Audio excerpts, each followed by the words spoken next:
Howdy, folks. Welcome to another great adventure. Here we go again. And here we got the Star Library. Now, this is an old book from the 1800s. We've been researching through this book. It's written by a guy. He went on a traveling trip with the fur trader company to the plains out west to the Rocky Mountains. And this is him explaining his adventures. We've been on the adventure. They got wagons and stuff, went through the Indian areas. They're out on the plains, and now they went to the buffalo, did some buffalo hunting. It seems that buffalo were the way to go. They provided all the meat and everything you need on your journey, and it is quite the thing. Now, this guy describes this by day kind of thing. So we're just kind of going through his diary in a way. And he describes it really, really good in some elaborate, colorful words too. So bear with me on this because, this is an old book and this is the way they kind of talked back then, I guess. So we're going to get right back off where we left off last time. And I got some pictures to present to you, of course, as we get along with our guys who are out hunting buffalo. And they're doing their thing. And so, let's see, what do we got here? Okay, we got two guys sitting on a hill, and they are looking to aim at some buffalo. Now, there you go. Now, we're going to join our guy on October 17th. The sun rose bright and clear, and with its first appearance, the caravan was in motion. Proceeding up the South Fork, some 10 miles, we halted for breakfast and made arrangements for fording the stream. Near us lay the carcass of one of the cows wounded in the previous evening, and as yet scarcely dead. She had traveled thus far after being shot in the lights. Our crossing was effected with a little difficulty by occupied till late in the afternoon. The river was full, a mile wide, and very shallow, with a soft sandy bed, requiring the strength of all the united teams to each wagon. The day proved cold, and the water was like an application of ice to the naked skin. Our teamsters, who were compelled to recross some dozen times, felt in not the best humor and were better pleased than anyone else at the termination of their unpleasant task. Having safely gained the opposite bank, we traveled up the river 5 or 6 miles and halted for the night. During our course, the bottoms upon each side presented one dense, interminable band of buffalo, as far as the eye could reach. The whole prairie pictured a live, living mass, moved by impulse, dread, as the breeze herald our approach, and the countless multitude made way more on on either hand. Ever and anon, an old bull would linger, as if to intimidate, and not unfrequently venture within gunshot. One fellow in particular passed sidelong for a mile or more, stopping at intervals to gaze upon us, shaking his shaggy head in defiance, as much as to say, "You dare not come near." Big Jim saw this, and his pride was wounded. The bull, in his opinion, had challenged the whole party, and there were no one stout-hearted enough to accept it. Here was a chance for the full display of his bravery and skill. Ever since he had reached the buffalo range, his pounded spirit had yearned to become the death of some of those terrible monsters, that he might relate the deed of perilous exploit to wondering prosperity, and incite the rising generation to emulate his noble achievement.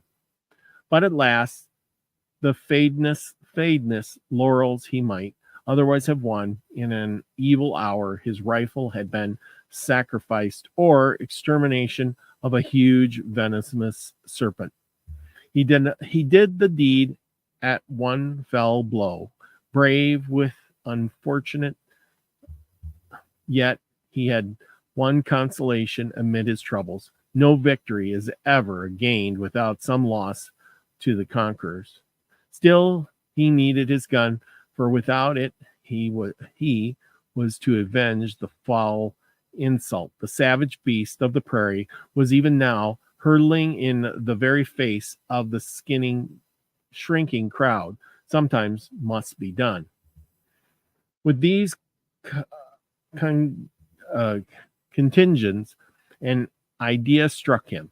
He would borrow a rifle. So, advancing to the comrade, he exclaimed, "Do lend me your rifle. 1 minute." "Yes, Jim," was the readily reply. "But see you don't break it over the first partry little snake you come across." "That's a lie. 'Twas a big rattlesnake I broke mine over. 'Twas a little snake. Wasn't a little snake." Thus vindictively his assaulted reputation, he took the gun and hastened to prostrate the impudent barbarian inviting attack. Jim looked at the bull, and the bull looked at Jim, shaking his head and throwing his loose sand from beneath him high into the air with his feet, and goring the ground with his horns, burnishing ebony. If the creature had looked terrible before, he now looked fourfold more so. In Jim's estimation, thinking caution the parent of safety, our hero was unwilling to venture further, and so, prostrating himself at full length behind a cluster of sage, he planted his battery, having his high-crowned hat for a rest, and blazed away at the bull's head. The hardened wrench stood the shot without flinching, looking for a moment at the spot from whence the strange salute had proceeded, and again shaking his head and snorting with scorn, he wheeled and slowly trotted off. Eager to his second of trials to finish, the work was nobly begun. Our hero commenced pursuit. Seeing him advance, the bull thought it time to show his heels, and in a few minutes he was lost in the distance. The courageous Nimrod now, for the first time, bethought him of his hat, and in his ardor, his bold charge. He had left the spot chosen as his stand to hurtle death and destruction to the naughty bull. He hastened to regain it, but had no hat could be found, and the winds had borne it far away from over the prairie to be worn out in search of a wearer, and the unlucky brave, hatless, rejoined the caravan. Here the truth at once flashed upon the minds of the waggish clique, and had hitherto proved his sore annoyance, and they began anew. "Now, that beats me clear out. How come you give that bull your hat and leave yourself bareheaded? That's another wrinkle." "It's no such thing," said Jim. "The wind took it away, and it's none of your business either. I paid for it." "True, but what did the wind want with your hat? Sure, it needed a football or to toss over the prairies. It would have taken your head." The lightest of the two. "You're a fool," retorted Jim indignantly. "There now. That's the time you caught it, my boy. Why, fellow, my gems," took off his hat out of pure politeness to win the good opinion of the bull. "He were right. Did you see how the gentleman cow bowed and scraped in turn? Why, he'd throw the dirt clean over his back, not to be undone in good breeding." "Ah, but the pesky wind. While Mr. Gems were showing his broughton up what had it to do with to be snatched, his hat, and run with it. Mr. Gems are no fool. And the feller, what says he? I want you all to understand me. Mr. Gems has been most shamefully abused and misused. I can whip the chaps. What's done it, proved it, they'll let me. I say, I want you all to understand me. Mr. Gems are no fool. And the man what says he am is. I can't think of the words bad enough. Is. As near the mark as though he'd drove center. Ah, Jim's right. Y'all pack doubt heads and make fun of him in that way you do. Suppose you'd be struck comical. Then what do you think of yourselves? Poor Jim. Shoot grass, kill horse, break gun, burn shoe, scorch foot, and go bareheaded. What do you mean? I say, Jim, when you're going to hunt again, because I want to go along too. And Jim gets the scorn again. Seems like Jim just doesn't get it. He is always in the weeds when it comes to something coming up. Chapter 6. Ash Creek, the Pawnees, the Sioux, the battleground. Oh boy, the Eagle's Nest, Mad Wolf, number of varieties, prairie wolves. Oh boy, there's a lot of stuff in here. October 18th. Bearing to the right, over a high undiluted prairie, we struck the North Fork of the Platte. And after a drive about 12 miles, the continuing up to its left bank, a short distance, camped for the night at the mouth of the Ash Creek. The stream at this place is a broad bed of sandy, entirely dry except in the spring months. Higher up, however, it affords a generous supply of pure running water, sustained by numerous feeders that force their way into it, and the high grounds divide the two rivers. The valley is of variable width and well timbered with beautiful ash groves, from which the creek derives its name. Here also found several varieties of wild fruit indigenous to the mountains. As a whole, it presents to the eye a pretty flower garden, walled in by huge piles of argillaceous rock, watered by murmuring streamlets whose banks are ornamented with shade trees and shrubbery. Near camp had been the scene of a fierce and bloody battle between the Pawnee and the Sioux in the winter of 1835. The affray commenced early in the morning and continued till near night. A trader who had presented me with the Sioux on this occasion describes it as having been remarkably close. Every inch of ground was disputed now that the Pawnees advancing upon the retreating Sioux, and now that the Sioux, while the Pawnees gave way, but returning to the charge with the redoubled fury, the former once more recoiled. The arrows flew in full showers. The bullets whistled the death songs of many warriors. The yells of combating savages filled the air and drowned the lesser dims of arms. The length, arrows, balls were exhausted upon both sides, but still the battle raged fiercer than before. War club, tomahawks, butcher knives were banded with terrific force, and the hostile parties engaged hand to hand, and the clash of resounding blows commingling with the clamor of unearthly voices which rent the very heavens seemed more to be prefigure than the contest of fiends that aught else. Finally, the Pawnee abandoned the field to their victorious enemies, leaving 60 of their warriors upon the enslewed battleground. But the Sioux had paid dearly for their advantage.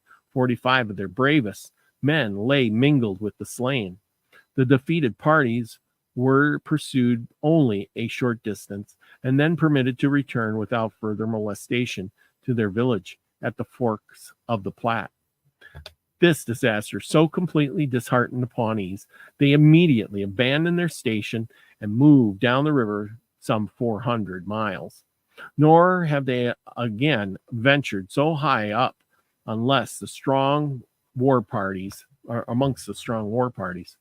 About the same time, the village on Republican Fork of Kansas was also abandoned, and its inhabitants united with the Loups.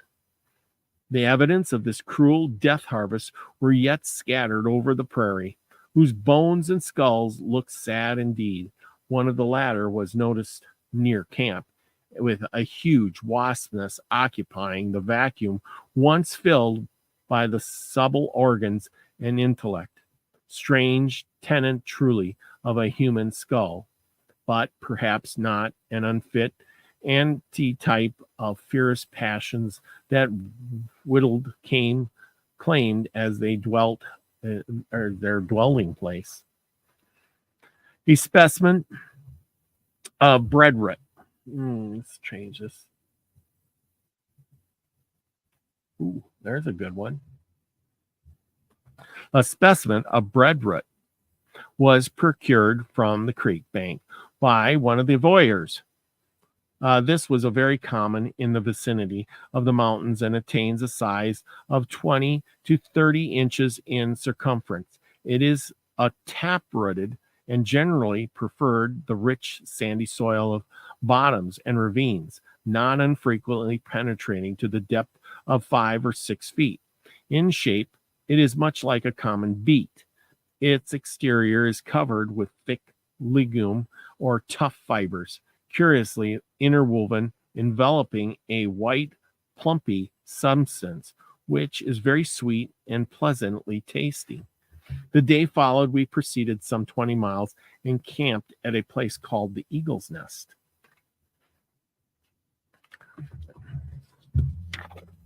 A few scattering trees at the right of the bottom here mark the temptation of high prairie, or the transition to high prairie. One of these was the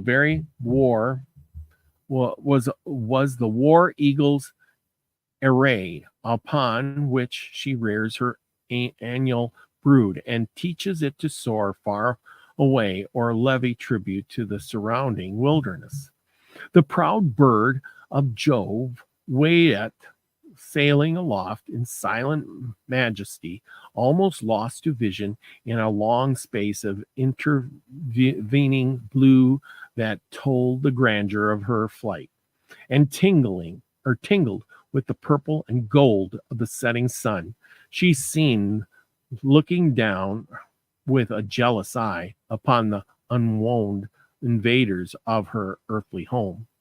A few light clouds, garnished with day's departing glory, danced outward in western sky as full moon arose, hastening to re-enter her nightly pathway and course amid the array of glittering worlds and smile upon the wild realms of solitude, while countless herds of grazing buffalo covered the prairies on either side of the broad and silent river.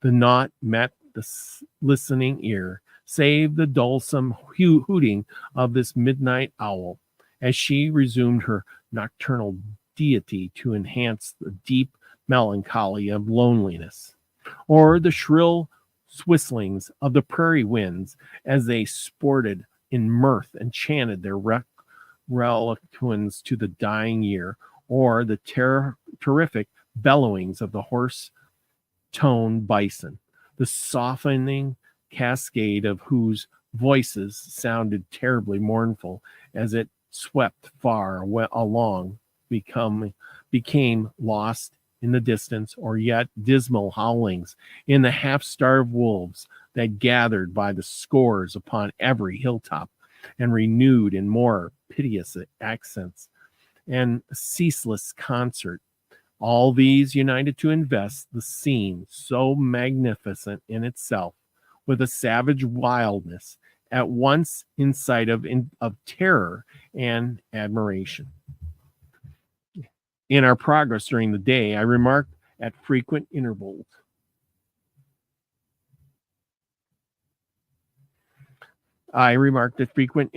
bare places coated with saline efferences and occasional plates of fine bluish grass, appearances quite common from this outward. Our night slumbers were disturbed by the quick discharges of firearms, which instantly brought every man to his feet, rifle in hand. The cause of this alarm was the appearance of a mad wolf among the caravan animals, and several shots were fired before the guard could dispatch him. He proved one of the largest of his species, and looked fearful as his blood-red eyeballs and foaming mouth were exposed by the campfire. In the morning, it was uncertain he had bitten 9 head of horses and cattle. The buffalo range affords every variety of wolf common to the mountains and regions still further west. Of these, there are 5 distinct classifications: the big white or buffalo wolf, the shaggy brown, the black, the gray or prairie wolf, and the kazut, the wazak, kazumats, or medicine wolf of the Indians. The white and brown wolves are the most numerous and follow the buffalo in bands of hundreds, subsisting upon the carcasses of such as die of themselves or the slaughtered as their necessity demand. The wolves behave with great careful and in their predatory operations, and appear to exercise a perfect understanding and concert of action with each other on such occasions. First, stationing themselves by the flies as given distance along the course, their intended victims, as expected to run, 2 or more of them enter the herd of an unconscious buffalo and single out the fattest ones, drive it to the track in which their companions wait to take a part in the grand race. This done, the victim is made to run the gauntlet between the 2 rows of wolves. As it advances, another join their fresh numbers to the chase, till at length, tired down and exhausted in strength, the ill-fated animal falls, ready to prey to their greediness. The poor creature is at first hamstrung to prevent its escape, and then literally devoured alive. The black wolf is seldom met with in these parts. It nearly equals the white and brown in size, and is fully as large as a common cur dog. The prairie wolf is not more than half the size of the above mentioned, and much less ferocious. Its color is of a dark gray, and its fur is quite soft and fine.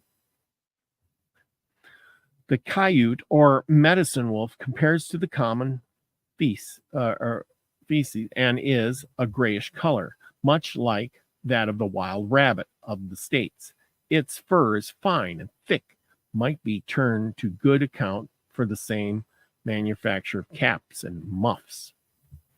The Indians cherish many superstitious notions in regard to its animal and hold it in great veneration. They consider it to be a messenger employed by the Great Spirit on special occasions to herald the approach of events interesting to the welfare of its red children. And for that reason, they are never known to harm or molest it. Just as daylight, a large band of buffalo crossed the river nearly opposite of camp. It was headed by an old bull and led by the way, grunting and bellowing as he advanced, as if mocking personification to the buglemen of the corps of cavalry. Some of 300 or 400 cows and calves followed side by side and marked with regular tread like platoons of infantry.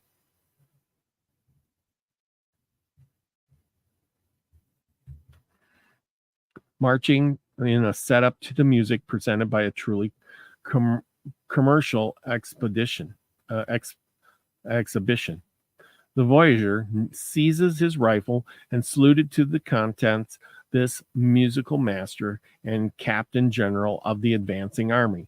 As he was about to ascend the riverbank, in an instant, the whole detachment to the right about face and retreat precipitately to the rearward shore, and no other music than the chatter of hooves and the splashing of water or order than the confused rivalry for steps escaped from the unexpected presence of danger.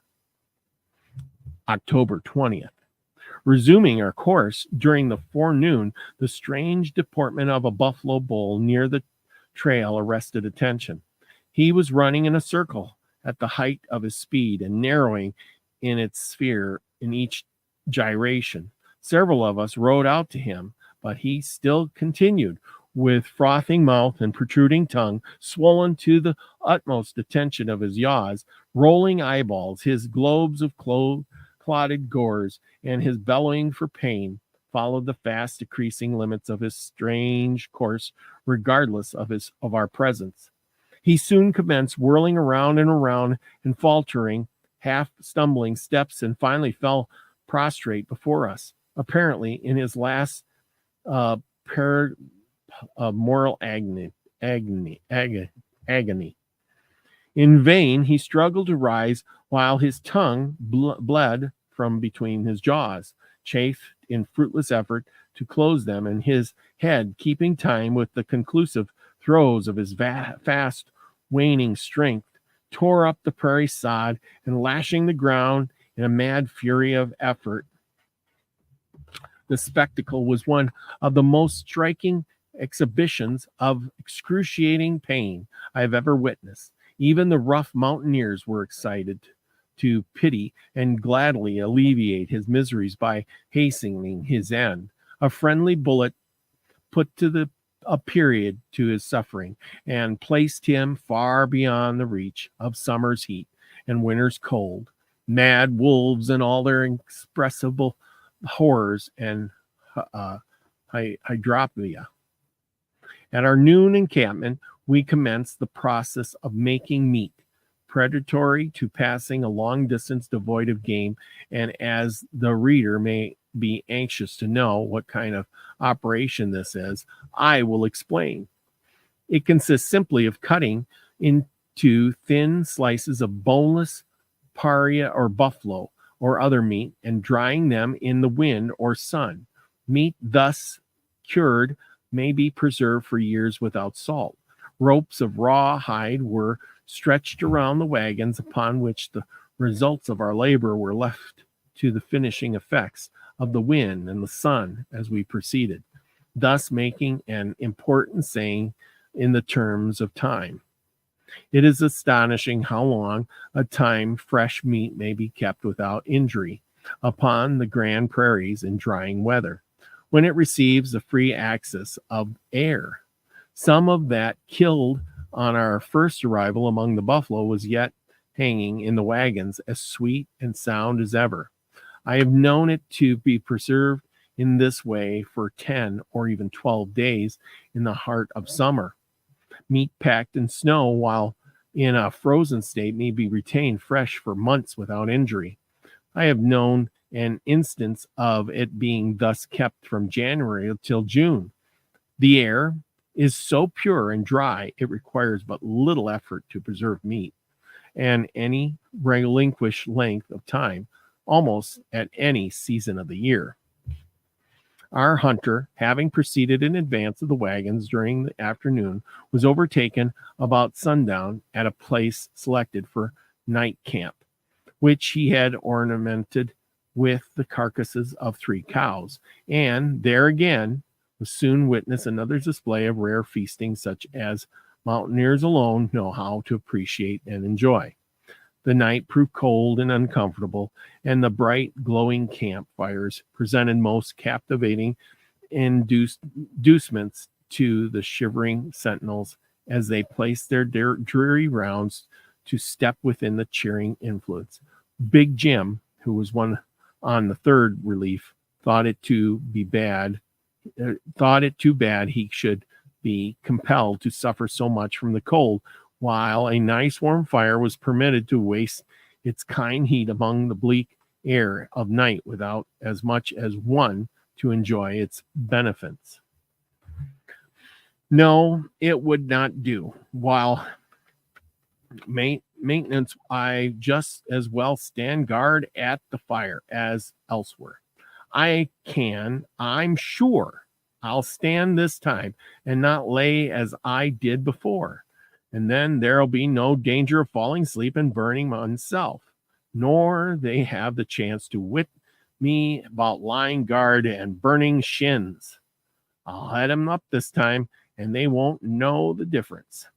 So saying, he approached the fire and giving it a kick, extended his hands toward the blaze, ever now and again, rubbing them together and then again spreading them to receive its pleasing warmth, and turning his back to partake alike of the confronting influences and obviously jealousy that might have otherwise been guarded between the front and the rear. Big Jim really gets his kicks on getting by the fire, doesn't he? Now he stands attent. He hears something move.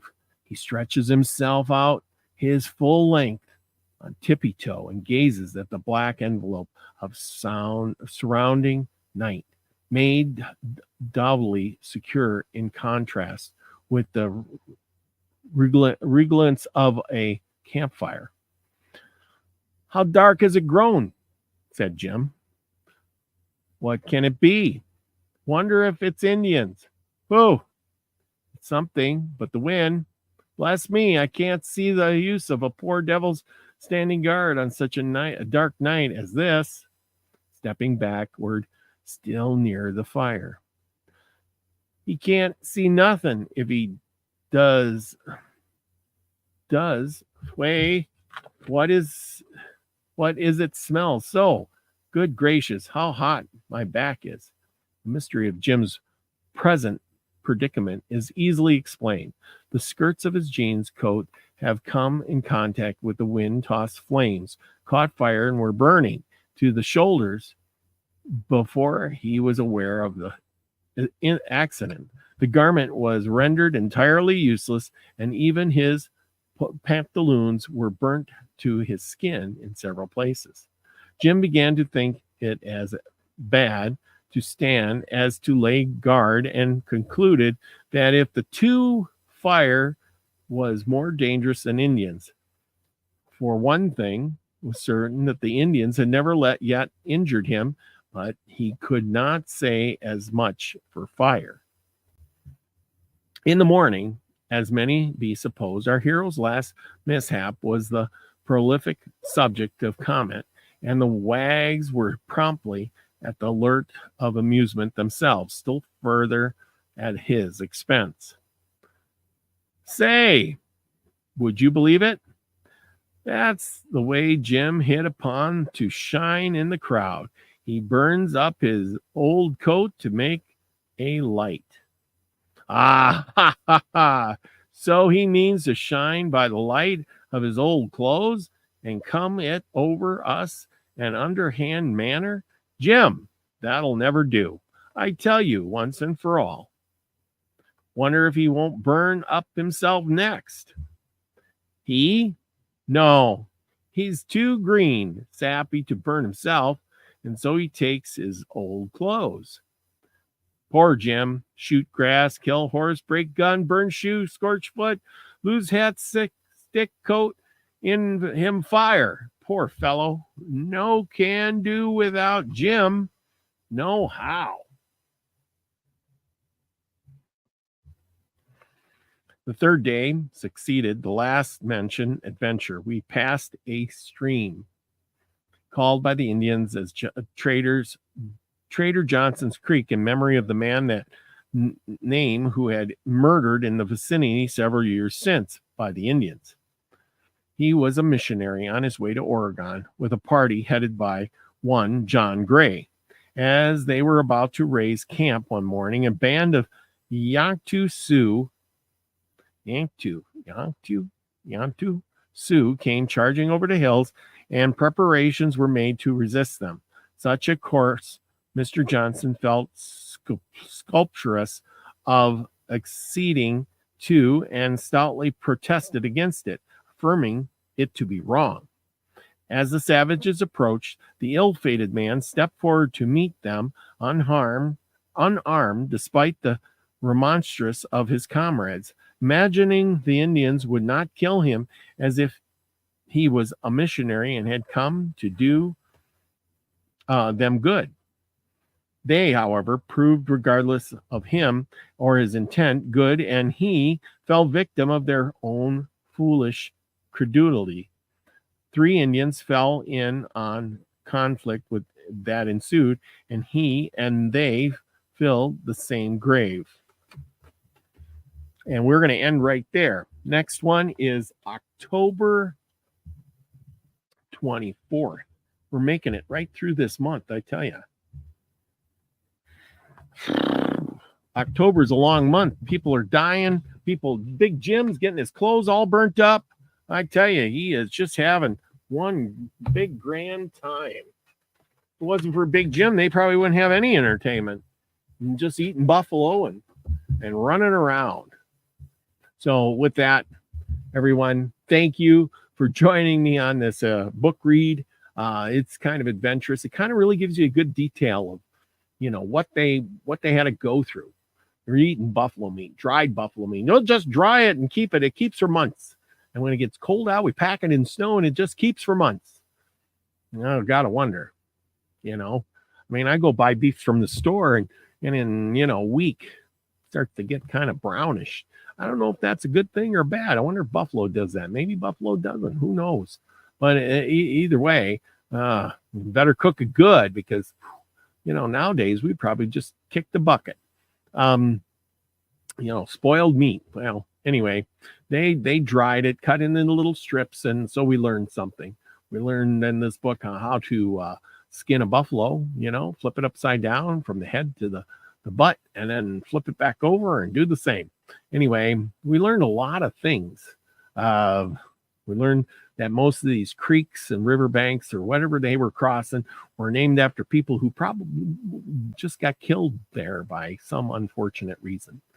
So with that, everyone, please join me again next time for the conclusion of what's going to happen next as we make our way through the plains with this fur trapping company.